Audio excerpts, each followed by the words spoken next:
of a signature? We don't. We're actually going to go live to Ottawa. That's Sean Atleo, the head of the Assembly of First Nations, speaking. Let's listen in.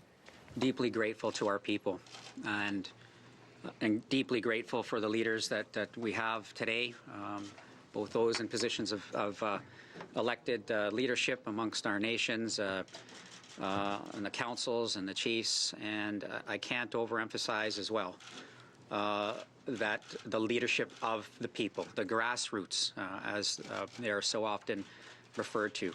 This is the strength of our nations. Through decades of advocacy by our people, by the leaders that we have today, and those who've come before us, we have been unwavering. Generations of our leaders have delivered the same message to successive federal governments for over a century. Governments need to understand that our resolve is absolute as Indigenous peoples of these lands here, and we recognize as well that we are a part of an international, a global Indigenous movement to take our rightful place in our respective territories. From the battle against the destructive federal government white paper back in 1969 to the struggles to win Section 35 in the Constitution in 80, to the Charlottetown debates in the 90s, to our efforts to make effective the recommendations of the Royal Commission 16 years ago, we have never wavered. Our voices have always been clear. Continuing attempts to undermine our resolve to divide our people have and always will fail. Today, our work in preparation for the meeting with the Prime Minister on January 11th, 2013, stands on the shoulder of decades of Indigenous leadership. Our demands are backed by one Supreme Court victory after another. And I myself have experienced in exchanges with the courts as I've battled with my people for our fishing rights to be recognized, sitting there and having a Crown lawyer look at me in my own home territory and say that you, as the Nuu-chah-nulth peoples, with a plural, do not exist as a peoples. And we know what that concept means, both in international law as well as in relation to the relationship that our people struggle with today with Canada. Today, our people are standing up from coast to coast to coast. It's created an opportunity for the United Nations Declaration of the Rights of Indigenous Peoples. We acknowledge and give thanks to the awareness that has been brought through idlenomore, as well as through the actions of Chief Spence, Elder Robinson, and Jean Sauk. As leaders, our responsibility above all is to care for our peoples, and we have heard their voices. Governments need to understand this will not change. We are absolute in our conviction and in our determination to achieve our rights. We will fulfill our responsibilities to our ancestors and to future generations. Every day that we fail to act means a loss of opportunity for our citizens. Every day wasted means another First Nations child life is wasted. It's time we broke through the paralysis and the endless broken promises, and it's time to act. So let me summarize at the highest level, and our discussions continue with our leaders here. The demands of our people of the First Nations is the need for fundamental transformation in our relationship with the Government of Canada now. That we need real remedies and real change for our people now. And we need action, in particular for our most vulnerable citizens.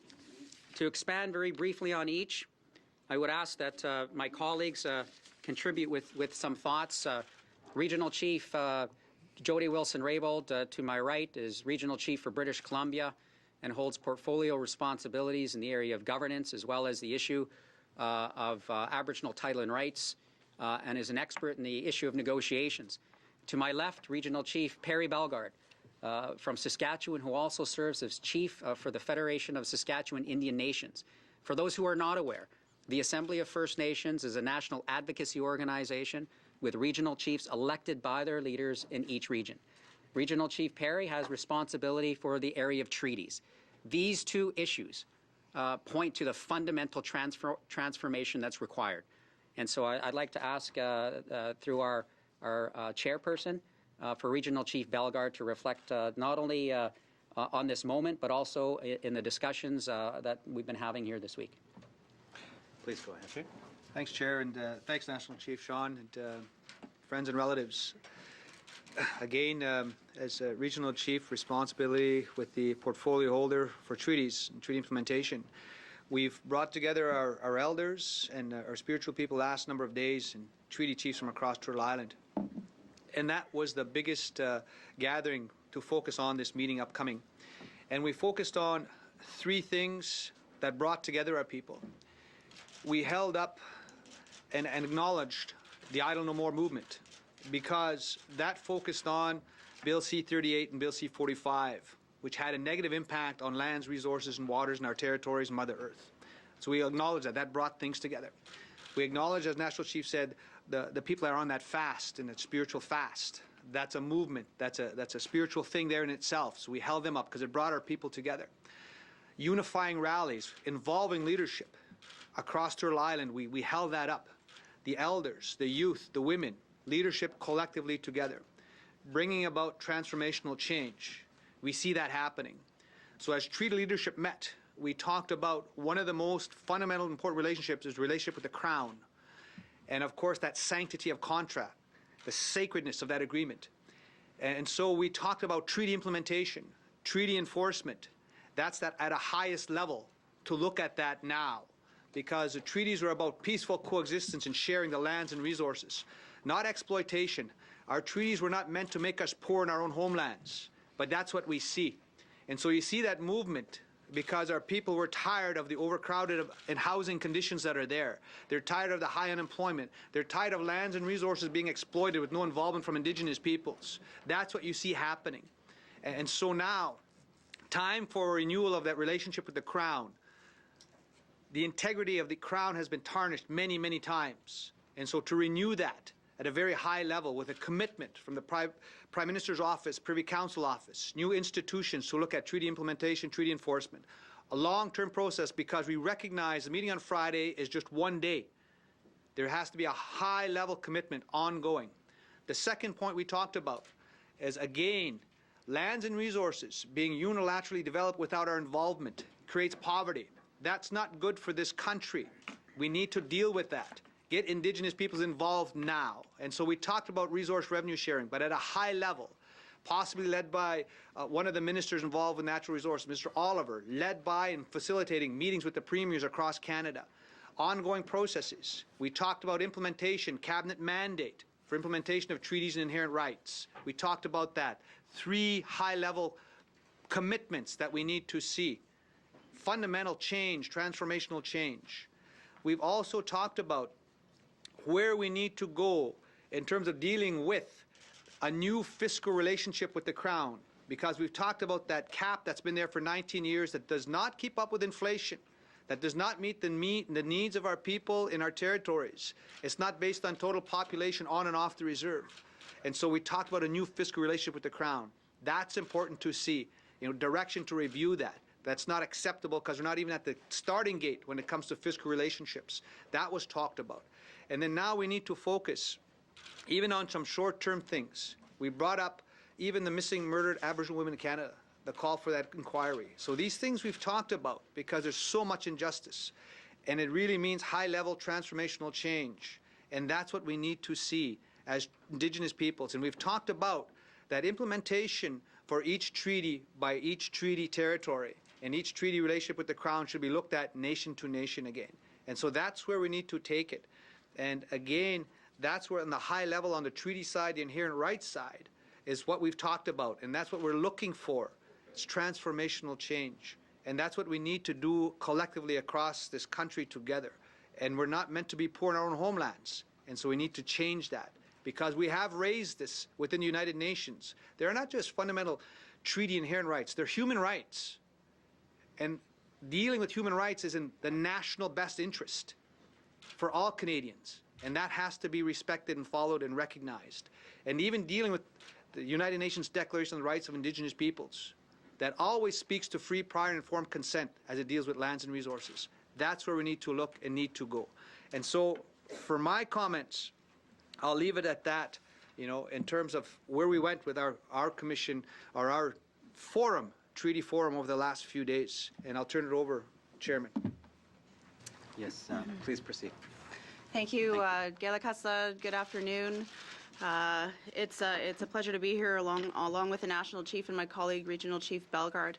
and wanted to acknowledge the comments that they have made, and most importantly, as the National Chief indicated, acknowledge the moment in time that we're in.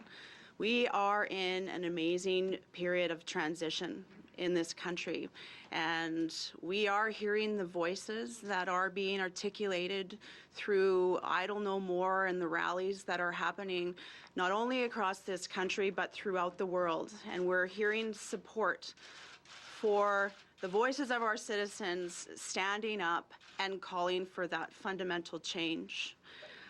The opportunity that we have collectively as First Nations and as the Government of Canada and as Canadians is to harness that energy, into doing the hard work. We as First Nations are prepared to do that hard work.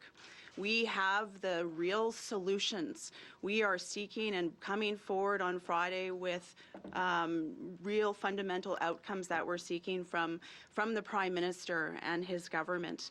And as Regional Chief Bellegarde indicated, we've had substantive conversations with our leadership, as well as our citizens right across the country, in terms of what it is that we're seeking by way of outcomes.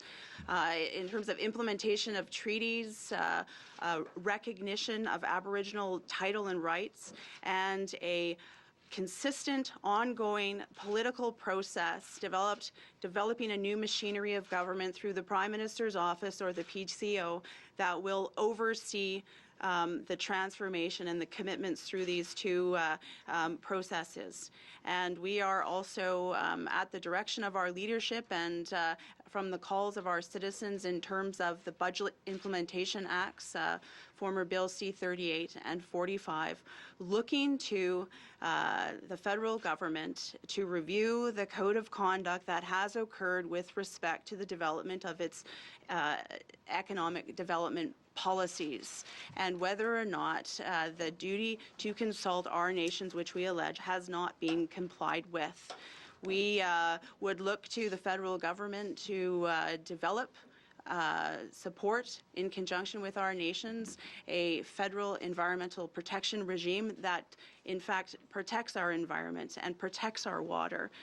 With respect to the legislative agenda, we seek to ensure that there's a process in place where our nations are involved in any legislation that's drafted, that any legislation that is currently before Parliament or introduced is in compliance with Section 35, and that the federal government, in terms of governance, seeks to support our nation-building efforts in this period of profound transition, and look to developing with our nations a mechanism where our nations are ready, willing, and able to move beyond the Indian Act, that the federal government supports that and does not stand in the way.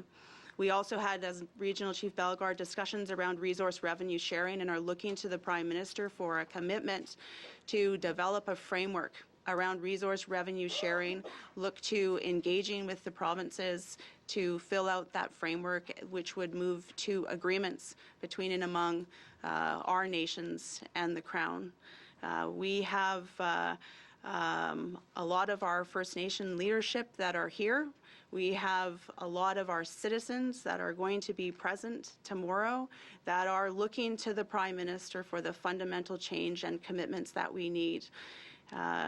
We certainly recognize that this is just one day and this is one meeting, but we are united in our resolve to ensure that we seek fundamental change for our people, and we certainly recognize and hear the voices that are being spoken right across the country. So, Gela Kasla. Thank you all. Questions? David Aiken. Good afternoon. I just got a couple. First is Chief Atleo. What do you make of the situation in Anawapiskat a couple of days ago, where a reporter, peacefully going about her business, was escorted off that reserve by band police acting on the orders of the chief? You think that's appropriate? I want to acknowledge the president of the Native Women's Association of Canada, Michelle Odette, to the gallery, and I do so in part to pick up on not only what we might feel is appropriate or is not, Is it appropriate that First Nations rank around 67th on the UN Human Development Index when Canada ranks in the top 7? Is it appropriate that when Amnesty International released a report that said that there's a grave human rights crisis amongst First Nations in Canada, is that appropriate? In 2011, when Sheila Fraser said that after 10 years of audits and over 30 audits specifically on Indian and Northern affairs, that conditions were getting worse, is that appropriate? Around the date when that report was released in December, I attended with a family who we went to the morgue to identify the body of their 16-year-old daughter, who was not just a life from a single family. This is now not only over 600 in a formal sense, but those that provide leadership and support for the murdered and missing Indigenous women of this country suggest that the number is over 2,000. The question is that appropriate? This is what our people are saying, that poverty is killing our people, that the history of colonization and unilateral action on the part of governments will stop now. The movement that is Idle No More is standing up for the waters, for the rivers. They're saying that the unilateral actions that are taking place under Bill C-45 and C-38 are not appropriate. We have a pattern in this country of blaming and finger-pointing. All of us have collected, you and I, and the Prime Minister and First Nations have inherited an Indian Act 100 years old that oversteps the treaty rights and relationship that the Chief just spoke about. And we have yet to find a way to resolve these issues with Canada, as Chief Jody has been talking about.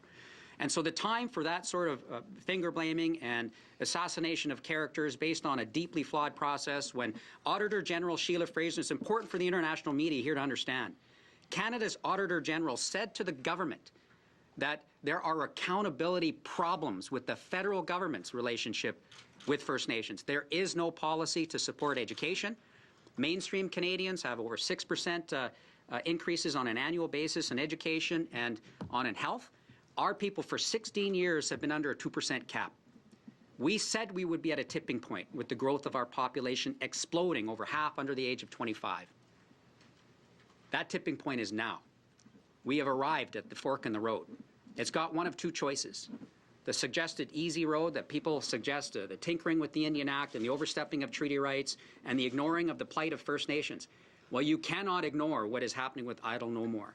And all of us are gripped by what's happening on Victoria Island with those hunger strikers. As I sit here, I'm deeply concerned about not only tomorrow, but I'm deeply concerned about next week and the week after that, and about the relationship between First Nations and Canada. The road that we must take is a difficult one indeed.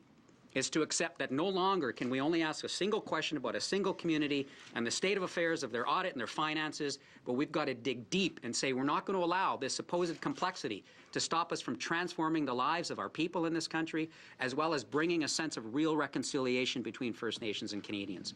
I know you asked one single question, but you can see that your question relates to the broad relationship. That's why the call for fundamental transformation is now. I'd like to follow up on that, and Chief, I would like an answer to that question. And my nieces and grandnieces and family members who live on reserves in northwestern Ontario ask me as a reporter, why don't you come to the bands? Why don't you talk to people on reserves? And when a reporter tried to do that in a peaceable fashion, the chief of that reserve called the band police to escort that reporter off, to tell the stories of my grandnieces, my nieces, and yours. So I ask you again, is it appropriate for a chief to have the band police escort a reporter peaceably going about their business, to be escorted off a reserve?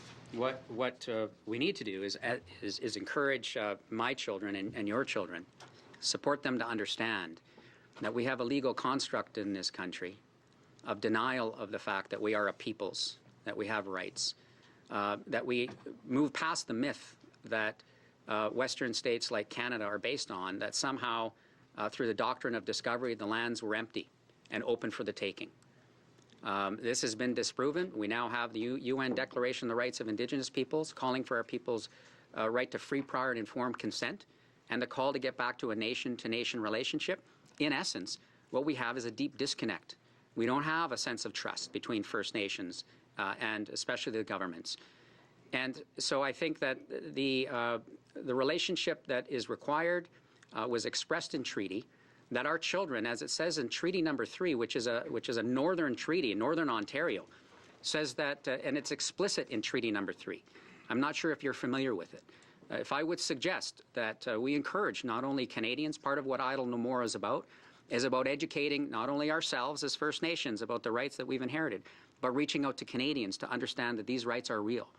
That Treaty 3 says that your children and my children, now mind you, mine are in their 20s, I don't know how old yours are, but that our children would learn about each other. And so you can imagine that that suggests a trustful relationship where we invite one another to learn about ourselves, as opposed to storming in and confronting one another about what is or isn't right or what our perspectives are or are not. The interaction that you're describing, to me, relates directly to the deep disconnect that exists in Canada. And that's why we must invest in the children that you're talking about. Why is it that our children, we have 200 communities that I know need schools right now in Canada. We know that our children are underfunded for education.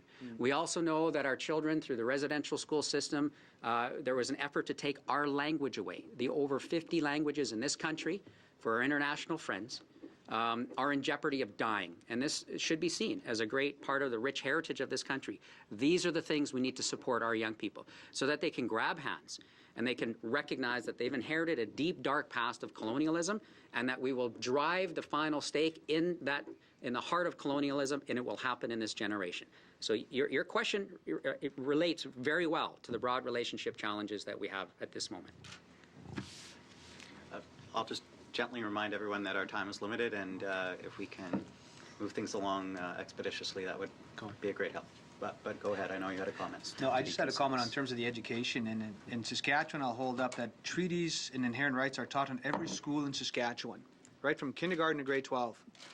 That's a model that every school in Canada should look after and envision, so our children can grow up with peaceful coexistence, mutual respect, and understanding that there are Indigenous peoples. We have our own land, our own laws, our own culture, all different nations. National Chief spoke about 58 different nations or tribes in this Turtle Island, and to teach that in the schools, and I say this, the myth that Canada was founded on two founding nations, France and Great Britain.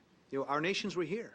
But we say that in a respectful way because we open up our territories to our brothers and sisters to come and work and live in peace together. That should be in every school across Canada. It's happening in our territory, but build upon that because our futures are intertwined together and finding that collectivity to close that huge socioeconomic gap that exists. And that's where we have to put our minds and hearts together, done regionally, nationally, internationally. And that's where Canada always gets a black eye because it's a rich country.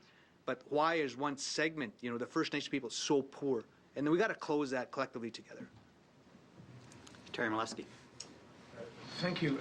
Almost everything you're saying is contradicted by the Indian Act, as you might agree. In fact, a year ago you had a meeting with the Prime Minister and the Governor-General for that matter, and you made a scathing speech, and you called the Indian Act disgraceful and said that if we don't fix it, then no progress is possible, no meaningful relationship is possible. Then the Prime Minister got up and said he has no plan to repeal it, or even to unilaterally rewrite it, and there seems to be a tinkering approach instead. When you meet the Prime Minister tomorrow, do you intend to insist on your position that the Indian Act must go, or is tinkering with it good enough? Fundamental transformation and the moment, and particularly the involvement of the citizens, First Nation citizens. Real transformation, in fact, requires the citizens to be fully engaged and pressing for what moving beyond the Indian Act needs to look like. And the Indian Act itself is really the first unilaterally developed, imposed and implemented piece of legislation. It creates great challenges for our people. You just heard Chief Perry say that we're over 50 nations. Under the Indian Act, there's 633 bands. And we didn't create that system. Governments come to us, well, you're so diverse, you've got 633 leaders, this is really difficult. Well, go back and look in your records. We didn't create that system, you created that system. And so what we require and what we need is both to do the work. Perhaps Chief Jody would like to reflect on that particular aspect because of her deep experience, but the real work in our communities, to reflect on the laws that we've inherited, And this is the connection with bills like C-38 and C-45 that are seeking to overstep our people's rights to care for the rivers, to care for the land and the environment, and to have a say over resource development. Canada is seeking right now, and we know this unequivocally, to develop over $650 billion in natural resources. One would look at the Indian Act and says, well, there's only influence over a small reserve portion. That's not what the treaties say. And what the treaties have always said, and it's been understood to say, there's a great book written by Dr. Long on Treaty Number 9, which in fact is linked. Chief Spence comes from Treaty Number 9. And I tell that short story because for 100 years there were independent witnesses, and the records have now been found that confirm and corroborate the oral evidence of the First Nations in the area. And it's in direct contradiction to what governments have continually maintained does not exist, and that's a right to their lands, not just the reserves, a right to have a say over what happens in their territories. The translation of that moment now is that the link with C-45 and the link to address moving beyond the Indian Act is to implement the treaty relationship. Move from a policy that the federal government has now of denial and extinguishment to one of recognition and implementation. And here's both the challenge and the opportunity. With $650 billion in natural resources development at stake in Canada's near future, that C-45 was intended, in fact, to unleash and make easier to develop those resources. I and so many others repeatedly said in committees on Parliament Hill that it would, in fact, have the opposite effect, that it would create greater uncertainty, that not addressing the fact that the Indian Act and its legislation does not reflect nor respect the treaty relationship, nor our inherent rights, nor the UN Declaration, means that we must come back together with the Crown in good faith. So that's the press right now, is that the work of moving beyond the Indian Act is about implementing the treaty relationship on a treaty-by-treaty and nation-to-nation relationship. Regional Chief Jody is overseeing negotiations in areas where there are no treaties. And so you're beginning from a place where government has a policy of non-recognition. So as such, they feel that they can go ahead, change legislation like C-45 without implications or ramifications. Well, since the 80s, we've got Section 35 of Canadian Constitution affirms and recognizes our Aboriginal rights and treaty rights. What has been left over from the constitutional talks were promises to get back to talk about implementation. So that's where we are. And the Indian Act does not relate to Section 35. It is not part of the original understanding of treaty. And the vast majority of First Nations, we need to move beyond it. But what you don't do is you don't unilaterally tinker with it, nor do you just suggest on the part of government that they can just pull it out from underneath First Nations. So you need to do this. Get rid of it. What I just said, to be perfectly clear, we have lots of pieces of legislation in Parliament that are not enacted. We have, for example, still legislation that alludes to the residential school era that are not enacted. And so what we're talking about is putting in place new arrangements that reflect the original understandings of treaties. And I'd ask my colleagues to further clarify this, because this is helpful to dig into some of this discussion, because it isn't overly simplistic. And the point we're making here now is to not let the complexity stop us from getting on with the work. And that's what we want to compel the Prime Minister and the Crown to come to the table to do. And it must not be just done with 3 of us. This has to be done with nation to nation. So we, in fact, are advocating for the space to be created for the work to go ahead. If I Go ahead. If I could, in terms of the question about the Indian Act and getting rid of it, to be clear, the Indian Act is not an appropriate system of government for anybody, and it's not an appropriate system of government for our people. We have, and we called for last year, and are looking to the Prime Minister to support our First Nations rebuilding efforts that are currently underway at varying stages to seek to move beyond the Indian Act. Can we get rid of it overnight? No. We have to, this is where the hard work is, back home in our communities. This is the opportunity that we have collectively as First Nations and as the Government of Canada to support our nation rebuilding efforts, to provide the tools to enable our First Nations to move beyond the Indian Act. Currently, right now in this country, there is no mechanism when a First Nation is ready, willing, and able to do that, move beyond the Indian Act, short of a court decision or short of internal internal negotiations, there is not that ability. We ask the Prime Minister, as we asked him 1 year ago, to stop with his neo-colonial legislative agenda that seeks to define our governments for us. Imposed solutions about our governments will not work. We ask, in terms of principles articulated in Article 3 of the UN Declaration on the Rights to Self-Determination, that this government support our efforts in terms of rebuilding. We have the solutions. We have the solutions right across this country in terms of developing and extricating ourselves from the Indian Act in terms of land management. We have self-government agreements. We have First Nations that are existing on a continuum of governance reform, and we look to the Prime Minister to support our rebuilding efforts. That is what is going to take us out from under the Indian Act. That is going to, as has been said, uproot the Indian Act tree, resulting in strong and self-determining First Nations governments. Just quickly, in addition to that, our rights as Indigenous peoples do not come from that Indian Act. Our rights as Indigenous peoples, we have the inherent right to self-determination. We have that right. The Indian Act is a federal piece of legislation. Down here, our treaties are nation to nation, up high. So this can be unilaterally changed, this Indian Act over here. That treaty relationship is a tri-party relationship between the Indigenous nations, the newcomers to Turtle Island, but with the Creator.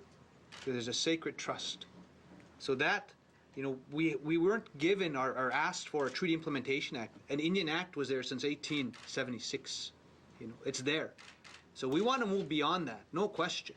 But if we are to move beyond that, we will drive the process. We will dictate. It cannot be unilaterally done. It can't be unilaterally imposed. We will do that as Indigenous peoples, exercising our inherent right to drive that process. And that's how we see to move beyond that. It's very colonialist. It's old. It's outdated. Shackles. We know that. And our rights do not come from that. So we will move beyond, but we will drive and dictate that whole pace and process as Indigenous nations. Joël Denis Bellavance.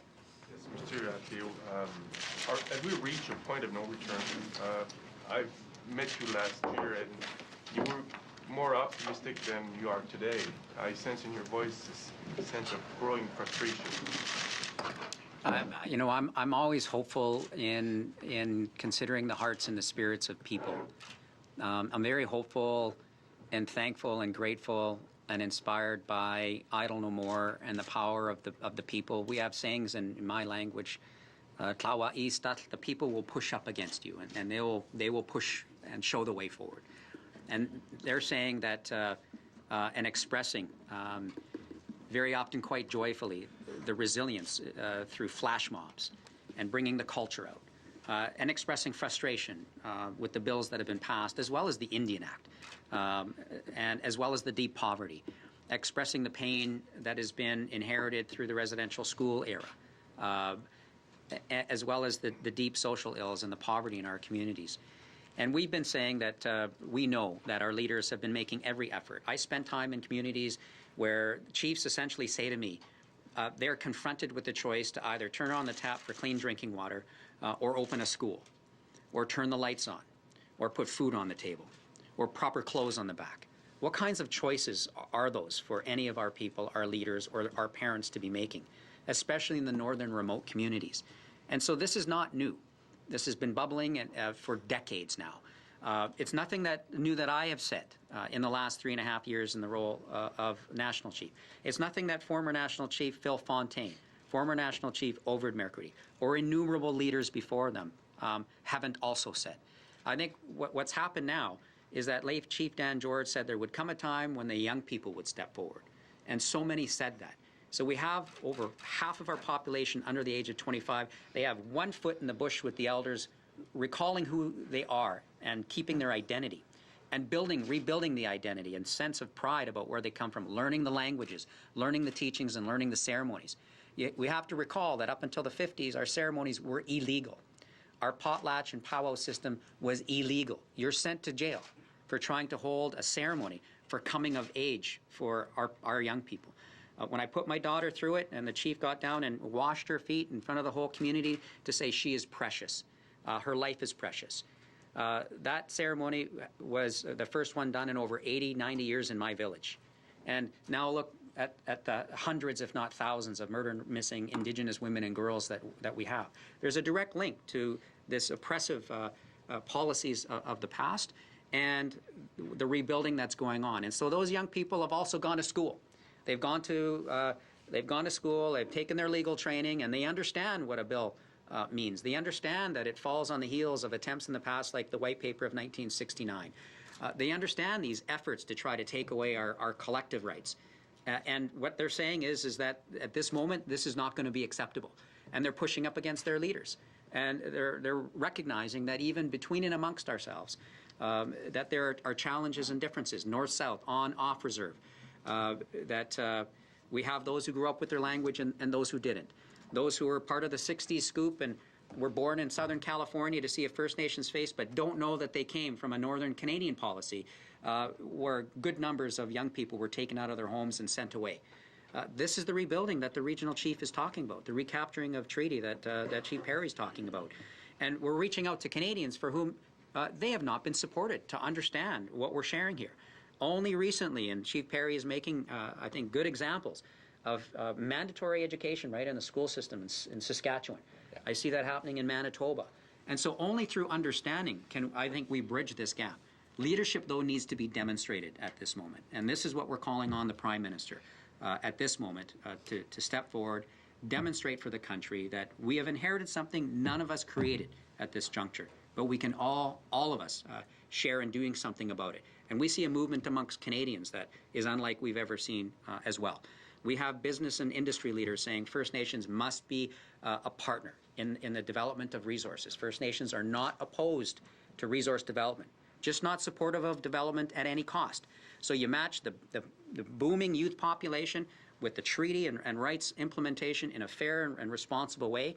You connect that with growing interest from the business and industry leaders saying, yes, we need a new resource revenue sharing regime. Then we're talking about supporting First Nations to be lifted out of poverty, because poverty is killing our people right now. So, do you want the government to repeal C-38 and C-45? Well, we stand in support of those that are calling for those bills to be pulled back, particularly aspects that overstep our treaty rights and Aboriginal title rights, and not only to stop that, but to analyze all legislation through the lens of our rights and treaty rights. We can use Section 35, recognition of Aboriginal title and rights and treaty rights, to look at C-45, to look at C-38, to look at all of the bills that governments have been unilaterally passing, including the Indian Act. We go right back to the original piece of legislation that's got us to the situation that we're in right now. And if we do that, we have the First Nations legal scholars and experts, constitutional scholars and experts that can sit with any Canadian experts, legal and constitutional, and help the leaders, work with the citizens, because they need to own this work. That's what the regional chief is talking about. We've been waiting for a moment like this where we would all of us be seized. And the people are, I think, ready. They're really ready, and they're pushing for real change. But they need leadership as well. We need to call on the governments to step forward. Yeah. Gloria Galloway? Yeah, I have a primary question here. Are you convinced 100% that this meeting is going to go ahead? I know this morning we're listening to Manitoba Chief saying that they needed very significant logistical changes, and now there is the secondary meeting with the ceremony meeting with the Governor General. But are you convinced that that will be enough for Chief Spence and for the other Manitoba chiefs, for instance, who said that they really need the Governor General at the meeting with Mr. Harper? This is the only thing I'm absolutely convinced of is that we're gathered here on January 29th at 5 minutes to 3, talking about a national and international movement of Idle No More and hunger strikers. Last week, I with the chiefs, with the executive, we pushed for a meeting with the Crown, with the government. They responded to that urgency and welcomed a meeting tomorrow. The challenge that we have is that unlike what we've seen stateside, where tribal leaders with President Obama, where they've got an agreement about how to call for and plan a meeting, where there's a general sense, mutual recognition that we have. Chief Perry's example is an excellent one. there isn't a disconnect between the spirituality and the ceremony and the work. They're integrated. We look over at the Crown, and there's a separation that's occurred over the course of history between the executive branch of government, the Prime Minister's office, and the Governor-General. Well, the UN Declaration of the Rights of Indigenous Peoples says that Canada is a successor state. It has inherited the responsibility to work with Indigenous peoples to implement the treaty relationship. And so we see in our two constructs that we have a deep disconnect. So my answer to you is that this is a minute-to-minute. The NHL has been called back to action, so it's a bit of a hockey metaphor. This is a shift at a time. And our press does not stop. We're reaching out in every possible way. Excuse me. Maybe one of the chiefs can... To make it clear, like we do need the relationship with the Crown, with the Queen is always a paramount for us Treaty First Nations people. It was a relationship with the Crown and Right of Great Britain, now with the Patriots from the Constitution 1982, the Crown and Right of Canada. So we hold up high that relationship with the Queen, and so to have the Governor-General there, and we're working very hard. We're hoping that it comes in the morning, that meeting will be there. And we're hoping that our chiefs, and Chief Spence will be there to meet with the Governor-General. And we're hoping at the Delta. So, we're hoping that it happens, We're hoping that it happens, and we're going to keep pressing for that because that's very fundamental, that our relationship with the Crown and rebuilding that relationship nation to nation is fundamental and key. So that's important, and we're going to keep pushing for that collectively. If I'm going to hear you right, if it's not at the Delta, if the Governor-General doesn't attend that meeting, if the logistics are not changed, the meeting may not go ahead. No. Oh, do you want to talk about the evening? I mean, all of these fundamentally important challenges and issues and the awareness that's been raised, this meeting, it must take place. It certainly isn't going to solve all of our challenges. We look to the Prime Minister to be at the meeting. We look to him to make some fundamental commitments. It's too important. Our people can't wait. We hear the voices of Idle No More. It needs to be recognized. We need that commitment. Our people right now, in terms of governance, are shouting at the post-colonial door, looking for those solutions that we can jointly develop, recognizing the solutions that our citizens and our nations have. We are needing to sit down to get that access to our resources.